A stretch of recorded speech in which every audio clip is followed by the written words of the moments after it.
We learn it as children. It's one of the first moral lessons, spoken with a kind of simple, unshakable certainty. Honesty is the best policy. Don't lie, tell the truth. It's a clean rule for a messy world, and we carry it with us like a shield. We teach it to our own kids. We claim to value it in our friends, our leaders, ourselves. Most of us, if asked, would say we are honest people. We might admit to a few small white lies here and there, the kind you tell to avoid hurting someone's feelings, unnecessary social grease. But at our core, we believe we are truthful. But what if that's not just a simplification? What if it's one of the most profound, most comforting lies we tell ourselves? What if honesty isn't a virtue at all? Not in the way our society actually works. What if, in the systems that govern our lives, from the office to the voting booth, true, unfiltered honesty isn't rewarded? What if it's treated like a pathogen, an error in the code, a threat to be neutralized? We have this idea that a lie is a spoken falsehood, a deliberate act of deception. But maybe the most powerful lies aren't spoken at all. They are lived. They are performed. They are the truths we omit, the personalities we construct, the dissent we swallow to keep the peace, to keep our jobs, to stay in the tribe. This isn't about calling everyone a liar. It's about asking a more uncomfortable question. In a world that runs on performance, conformity, and carefully managed appearances, what is the real function of honesty? And what happens to the person who actually practices it? The punishment for telling the truth isn't always loud. It's not always a public shaming or dramatic firing. Often, it's much quieter. It's the promotion you were perfect for but never got. It's the sudden, cold distance from friends or family when you voiced a thought that broke the unspoken rules. It's the subtle, creeping realization that you are being managed, isolated, or pushed to the fringe. Not because you lied, but because you didn't. We've created a strange paradox. We publicly praise truth-tellers, the whistleblowers, the dissenters, the artists who hold up a mirror to society. We celebrate them in movies and history books, long after the danger has passed. But in the moment, in real time, these are the people who make us deeply uncomfortable. They are the friction in the machine. They are the walking, talking evidence that the story we've all agreed to believe isn't true. So we are left with a choice we make every single day in 100 small ways. Do we participate in the performance? Or do we risk the consequences of stepping out of line? The answer seems obvious: be honest, but be strategic. Be authentic, but not too authentic. But this balancing act comes at a cost. It chips away at something inside us. It creates a gap between who we are and who we pretend to be. And the wider that gap becomes, the more we forget we're even pretending. This video is about that gap. It's about the psychology of our own small deceptions, the philosophy of a misunderstood virtue, and the systems that quietly demand our silence. It's about the strange, lonely, and sometimes dangerous act of telling the truth in a world that would rather not hear it. To understand why we struggle with honesty, we first have to accept a difficult premise. Our brains are not built to be moral computers. They are built for survival and efficiency. And pure 100% honesty is often inefficient. Researchers have spent a lot of time looking into this. One of the most revealing ideas comes from a 2008 study by Nina Mazar, Anna Mir, and Dan Ariely. They called it self-concept maintenance theory. It sounds academic, but the idea is profoundly simple and I think universally relatable. They found that most people don't fall into two neat camps of honest and dishonest. Instead, most of us cheat and lie, but only a little bit. We have an internal fudge factor. We'll bend the rules just enough to get a small benefit. Maybe we'll exaggerate our work expenses or lie about how much time we spent on a task. But we will only do it up to the point where we can still look in the mirror and see a good, honest person. It's like we have a personal moral bookkeeper in our heads. This bookkeeper allows for a little bit of creative accounting, a few minor off-the-books transactions. As long as the overall balance sheet says, "I am a good person," we feel fine. The problem is these small, seemingly harmless transactions add up. They normalize a low level of dishonesty. These are the micro-lies, the social lubricants. You tell your friend you love the gift you actually hate. You tell your boss you're almost done with a report you haven't started. You click, I have read the terms and conditions. None of these feel like a major moral failure. In fact, they often feel necessary. Telling your friend you hate their thoughtful gift would be cruel. It serves no purpose other than to establish your own brutal honesty at their expense. So we learn to be selectively honest. We tell the truth when the stakes are low and it makes us look good. We bend the truth when the stakes are high or when a small lie makes life easier for everyone. This isn't hypocrisy exactly. It's a deeply human, deeply ingrained strategy for navigating a complex social world. We are managing our reputation, both with others and with ourselves. But there's a corrosive effect to this. The more we rely on these micro lies to smooth things over, the more we erode our connection to what is real. We start to live in a world of pleasant fictions. Our relationships, our workplaces, our inner lives become built on a foundation of unspoken truths and polite deceptions. And this is where the system begins to take over. Because what starts as a personal choice, a small fudge here, a white lie there, becomes a collective expectation. We expect our politicians to give polished, non-committal answers. We expect corporate press releases to be full of optimistic jargon that hides the messy truth. We expect our colleagues to not really say what they think in a meeting. The system learns our preference for comfortable lies, and it begins to feed it back to us on a massive scale. The fudge factor that started in our own minds becomes the operating principle for entire institutions. We say we want honesty, but what we actually reward is a convincing performance of it. And this creates a trap. Because when a genuinely honest person comes along, someone who refuses to play the game, who refuses to use the fudge factor, they don't just seem rude. They seem like they're breaking the rules of reality itself. The idea that we are only a little bit dishonest goes even deeper. It challenges one of our most fundamental beliefs about ourselves, the idea of stable moral character. We like to think of honesty as a personality trait, like being introverted or extroverted. You're either an honest person or you're not. But philosophers like Christian Miller have argued that this just isn't how it works. After reviewing decades of psychological research, he came to a startling conclusion. Most people don't have a consistent character, either for honesty or dishonesty. What we have are situations. Think about it. A person might be scrupulously honest on their taxes, but lie to their spouse about where they were last night. Someone might never steal a penny from their employer, but they'll spread a malicious rumor about a coworker to get ahead. Are they honest or dishonest? The question itself might be flawed. Miller's work suggests that our actions are often dictated by the pressures and incentives of the moment. If being honest is easy and rewarded, we'll probably be honest. If being honest is difficult, costly, and threatens our job, our relationships, or our safety, our commitment to the truth becomes a lot more flexible. This is an uncomfortable thought. It means our virtue is not a fixed star we can navigate by.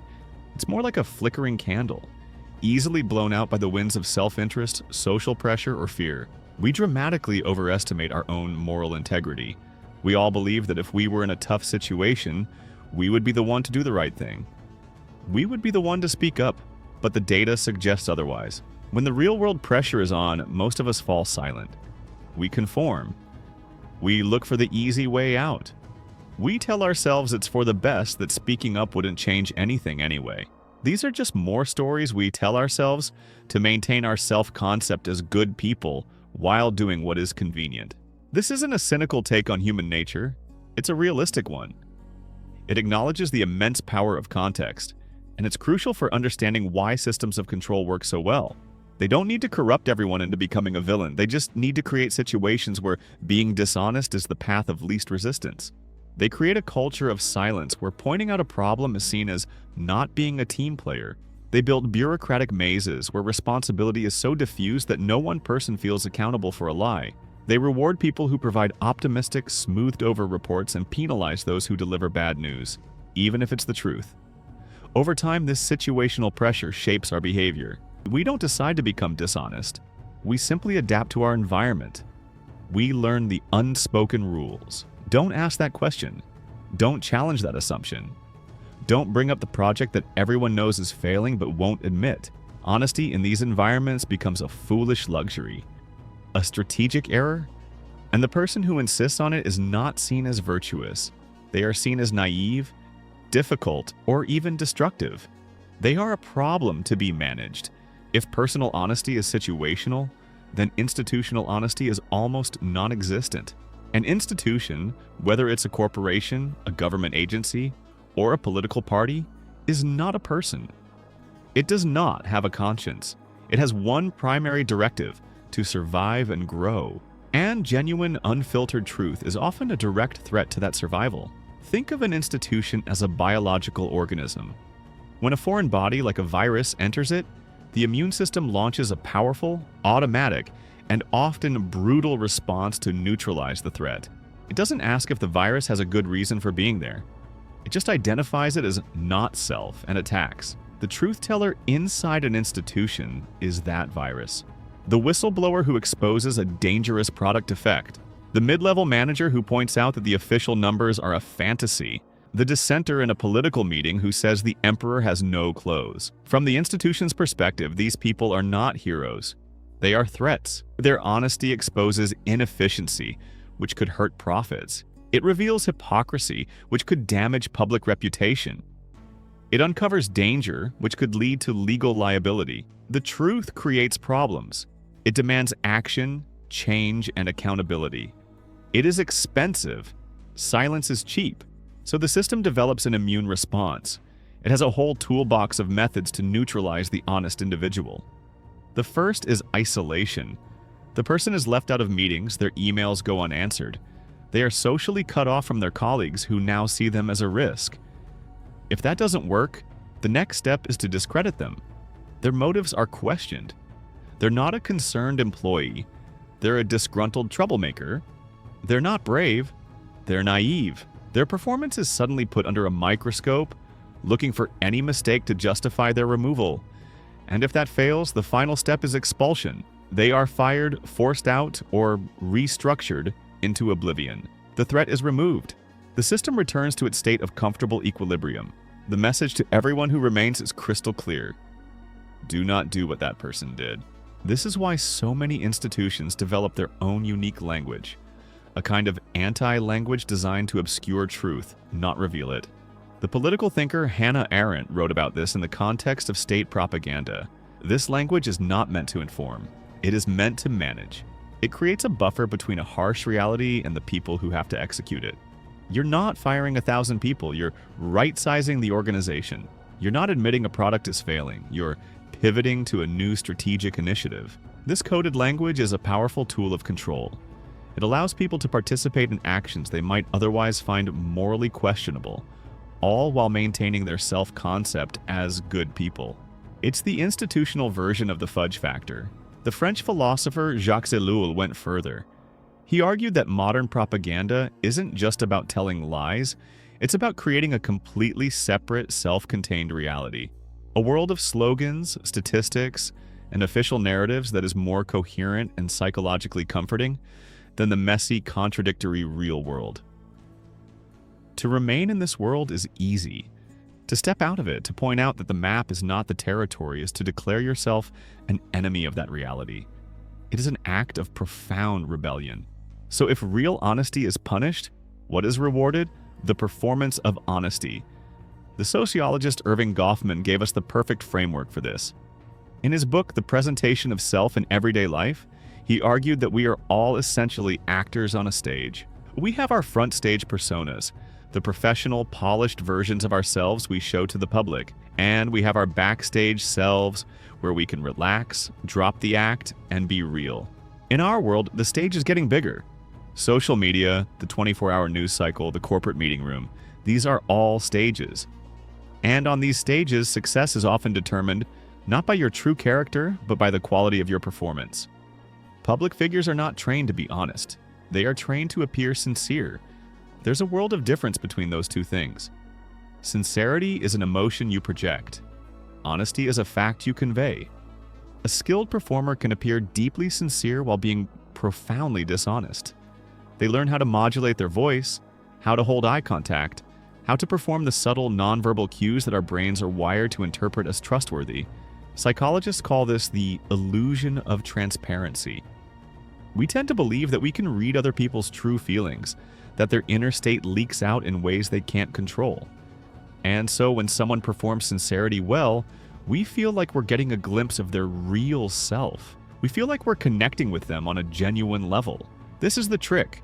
This is the core mechanism of modern public relations and political campaigning. The goal is to create a sense of perceived authenticity, to make the audience feel like they are in on it, that they are seeing behind the curtain, even as they are being shown a meticulously crafted stage set. This has a powerful effect on us, the audience. We become cynical about institutions, but strangely naive about individuals who have mastered the performance of anti-institutionalism. The politician who rails against the establishment while using the most sophisticated establishment techniques. The CEO who talks about corporate family and passion while making decisions based on cold, hard numbers. The influencer who performs vulnerability for engagement and brand deals. We are drowning in these performances. And because we are also performers ourselves, curating our own lives on social media, presenting our best selves at work, we are complicit in the system. We know the game because we are all players. This creates another trap. It makes us distrustful of genuine emotion and clumsy honesty. Someone who is genuinely, awkwardly honest can seem less believable than a polished liar. The real thing is often messy. It's not perfectly articulated. It can be emotional, contradictory, and uncomfortable. The performance, on the other hand, is smooth. It's consistent. It's designed for easy consumption. And so our brains, seeking efficiency, often choose to believe the better story, not the truer one. The punishment for raw honesty isn't just social or professional, it's perceptual. In a world of expert performers, the amateur truth-teller can look like a fake. What happens if you decide to opt out? What if you try to live without performance, without the social lubricant of the white lie? There's a name for this: radical honesty. It's a concept popularized by the psychotherapist Brad Blanton, who argued that most of our psychological stress comes from the lies we tell. The solution, he proposed, is to just stop. To tell the truth all the time, to everyone. It sounds liberating, a rebellion against the fake, performance-based world we've been describing. But anyone who has ever tried it, even for a day, knows it can also be a disaster. Because radical honesty doesn't just expose your own truth. It crashes headfirst into the carefully constructed narratives of everyone around you. When you are honest about your feelings for someone, you force them to confront their own. When you are honest about the dysfunction in your family, you threaten the unspoken peace treaty that holds it together. When you are honest about your own fears and insecurities, you hold up a mirror to the fears and insecurities that others work so hard to hide. The backlash isn't always because you hurt their feelings, it's because you broke the story. The story they tell themselves about their marriage, their career, their life. Most people have built a delicate architecture of internal narratives to protect them from chaos and pain. Your radical honesty is like a wrecking ball. The psychiatrist Carl Jung had a concept for this: the shadow. The shadow is everything about ourselves that we have repressed. Everything we don't want to admit. Our fears, our unacceptable desires, our shame. We spend most of our lives trying to keep the shadow hidden from others and from ourselves. Telling the truth, especially the hard truth, is an act of shadow integration. It's bringing what is hidden into the light. And when you do it, you are not only confronting your own shadow, you are often forcing others to see theirs. This can feel like an act of aggression. They may retaliate, not because you lied, but because you told a truth they were not ready to hear. This leads to a profound social risk. Radical honesty can lead to exile. It can get you labeled as toxic, dramatic, or unstable. You become the problem because you are the one pointing at the problems no one else wants to see. The fear of honesty is not just a fear of hurting others. It's a fear of being abandoned. It's the fear that if people knew the real us, the messy, contradictory, shadow-filled us, they would leave. And this fear is not irrational. It is one of the deepest fears we have. Ultimately, the choice between honesty and conformity comes down to a fundamental human drive, one that is more powerful than almost any other: the need to belong.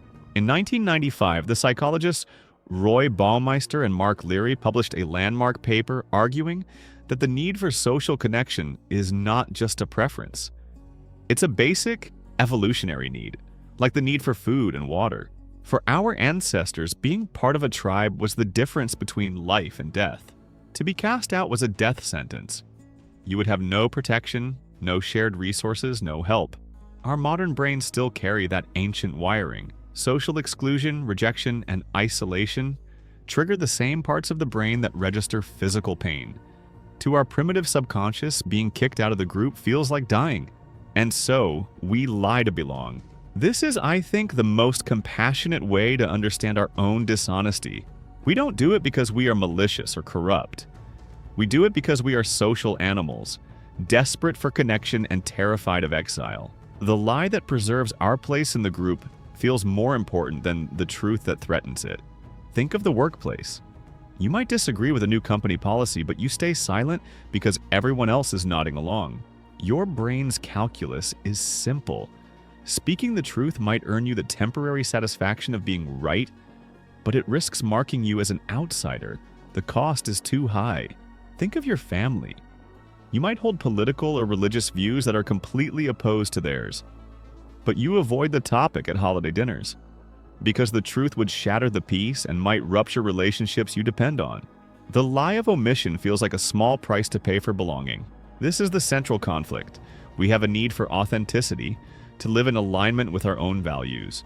But we also have a primal need for social bonds. And in many situations, these two needs are in direct opposition. You have to choose. Do you serve the truth or do you serve the tribe? Most people, most of the time, choose the tribe, and it is very hard to blame them. The system is perfectly designed to make that the only rational choice. It presents us with an illusion of freedom, while making the cost of exercising that freedom intolerably high. It makes us police ourselves. We become our own quiet censors, swallowing the truths that might get us cast out, all for the safety and warmth of the herd. There is no easy answer here. There is no 5-step plan for living an honest life without consequences.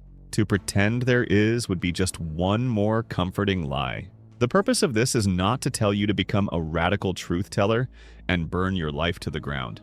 The world is too complex for such simple rules. The purpose is simply to see the machine, to understand the forces at play, to recognize the performance both in others and, more importantly, in ourselves. Honesty isn't a simple virtue. It's a conscious and often costly act of rebellion against a system that prefers convenient fictions. It's a risk. It requires courage, but it also requires strategy. It requires knowing which battles to fight and which truths, for now, must be held in silence. The real choice isn't between perfect honesty and total deception. It's about closing the gap, millimeter by millimeter, between the person you perform and the person you are. It's the quiet, daily decision to say one true thing, even if it's small. To stop participating in a lie, even if you don't yet have the strength to challenge it out loud. To be honest is not to be pure, it is simply to be awake. To know the price of the truth and to decide, in the moments that matter, that it is a price worth paying.